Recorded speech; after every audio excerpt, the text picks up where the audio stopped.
Perdana Menteri Tan Sri Muhyiddin Yassin mengumumkan pakej ransangan ekonomi khas bernilai 10 bilion ringgit bagi membantu perusahaan kecil dan sederhana PKS serta usahawan mikro yang terjejas akibat Perintah Kawalan Pergerakan PKP. Tegas beliau, sektor PKS adalah tunjang utama ekonomi negara yang menyumbang lebih 2/3 daripada jumlah pekerjaan di negara ini dan hampir 40% kepada ekonomi seterusnya, mendorong kerajaan membantu meringankan beban kewangan PKS sekaligus menjamin 2/3 daripada jumlah pekerja di negara ini terus mendapat pekerjaan.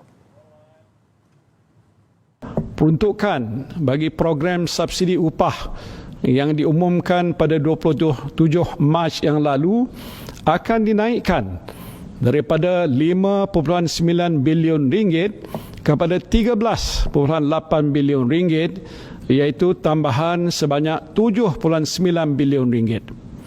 Di bawah inisiatif tambahan ini, semua syarikat dengan pekerja tempatan yang bergaji RM4,000 dan ke bawah akan menerima bantuan subsidi upah seperti berikut. Di bawah program ini, syarikat yang mempunyai pekerja lebih daripada 200 orang akan mendapat subsidi upah RM600 bagi setiap pekerja dikekalkan selama 3 bulan. Namun, bilangan maksimum pekerja yang layak untuk menerima subsidi akan ditingkatkan daripada 100 kepada 200 orang pekerja. Bagi syarikat yang mempunyai bilangan pekerja 76 hingga 200 orang, syarikat akan menerima subsidi upah RM800 bagi setiap pekerja. Manakala syarikat yang mempunyai pekerja sehingga 75 orang, mereka akan menerima subsidi upah RM1,200 bagi setiap pekerja. Kira-kira 4.8 juta pekerja dijangka akan mendapat manfaat daripada inisiatif ini. Dalam pengumuman petang tadi juga, Tan Sri Muhyiddin Yassin turut mengumumkan geran khas prihatin bernilai 2.1 bilion ringgit. Kerajaan akan menyediakan geran khas sebanyak RM3,000 untuk setiap syarikat mikro yang akan memanfaatkan hampir 700,000 PKS mikro di seluruh negara. Bagi menikmati kemudahan itu, PKS Mikro perlu berdaftar dengan Lembaga Hasil Dalam Negeri LHDN. Senarai PKS Mikro yang layak akan diperolehi daripada pihak berkuasa tempatan dan Suruhanjaya Syarikat Malaysia SSM. Selain itu, penambahbaikan bagi meringankan beban kewangan PKS menerusi beberapa inisiatif juga dilaksanakan. Antaranya memansuhkan kadar faedah 2% kepada 0% bagi skim kredit mikro berjumlah RM500 juta di bawah Bank Simpanan Nasional BSN. Skim pinjaman mudah untuk syarikat mikro juga dipanjangkan kepada tekun nasional menerusi had maksimum pinjaman RM10,000 setiap syarikat pada kadar faedah 0% dengan dana RM200 juta.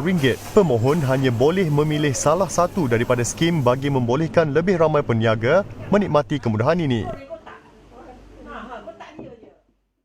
Pertama, memansuhkan kadar faedah 2% kepada 0% untuk skim kredit mikro berjumlah RM500 juta di bawah Bank Simpanan Nasional, dan skim pinjaman mudah untuk syarikat mikro ini juga dipanjangkan kepada tekun nasional dengan had maksimum pinjaman sebanyak RM10,000 setiap syarikat pada kadar faedah 0%. Dan untuk tujuan ini, dana sebanyak RM200 juta akan disediakan. Pemohon hanya boleh memilih salah satu daripada skim ini bagi membolehkan lebih ramai peniaga menikmati kemudahan ini. Turut diumum insentif kepada pemilik bangunan atau ruang perniagaan yang memberi diskaun sewa kepada PKS. Pemilik bangunan atau ruang perniagaan yang memberikan pengurangan atau pelepasan sewa kepada penyewa premis perniagaan yang terdiri daripada perusahaan kecil dan sederhana akan diberi potongan cukai tambahan bersamaan dengan amaun pengurangan sewa tersebut bagi bulan April 2020 sehingga Jun 2020. Potongan cukai tambahan ini diberikan tertakluk kepada syarat pengurangan sewa, iaitu hendaklah sekurang-kurangnya 30% daripada kadar sewa asal bagi tempoh tersebut. Kerajaan juga membenarkan pengurangan bayaran levi pekerja asing 25% kepada semua syarikat. Membenarkan pengurangan bayaran levi pekerja asing sebanyak 25% pada semua syarikat yang permit pekerja mereka tamat pada 1 April hingga 31 Disember 2020. Pengurangan bayaran levi ini tidak terpakai kepada pembantu rumah. Saya juga faham kesukaran yang dihadapi oleh sebahagian majikan untuk mengekalkan pekerja dalam keadaan yang agak terdesak pada waktu.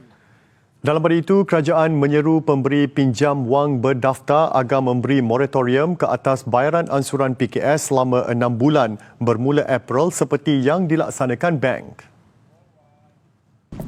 Saya berharap organisasi pemberi pinjam wang turut bersimpati dengan kesukaran yang dihadapi oleh pelanggan dan bersama-sama membantu meringankan beban keuangan mereka. Perdana Menteri turut memberitahu ke semua pakej rangsangan ekonomi yang diumumkan akan dibentangkan di Parlimen kelak untuk kelulusan. Apabila Parlimen bersidang nanti, kerajaan akan membentangkan rang undang-undang perbekalan tambahan untuk semua pakej rangsangan ekonomi yang telah diumumkan.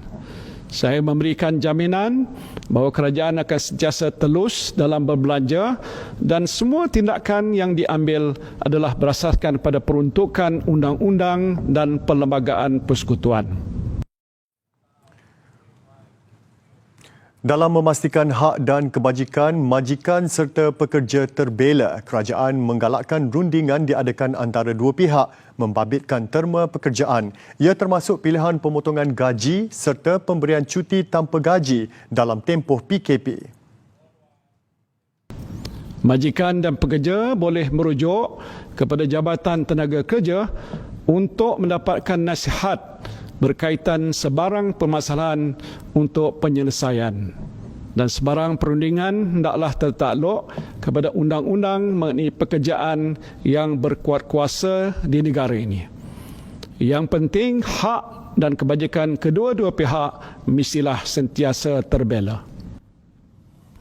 Saya juga tahu kesukaran yang dihadapi oleh pihak syarikat untuk Di akhir ucapannya, Perdana Menteri meminta rakyat agar terus cekal dan kuat dan bersemangat dalam menghadapi dugaan yang dibawa oleh wabak COVID-19. Beliau turut berterima kasih kepada semua petugas di barisan hadapan yang terus menjalankan amanah dengan penuh dedikasi. To my fellow Malaysians, let us remember that we are inherently resilient, individually capable and collectively strong to face these uncertain times. Let us strengthen our resolve and stay committed to our fight against COVID-19. Let us stay the course and follow all orders made under the MCO. It is difficult, but certainly not impossible. This is the sacrifice we are called to make in order to win this war against the deadly virus. And winning this war starts in our own homes and with our families. We can stop the virus from spreading by staying at home and maintaining physical distance. Stay strong, stay healthy. Inshallah, we will succeed. Remember, after the rain comes the sun, and better days will be here again, inshallah.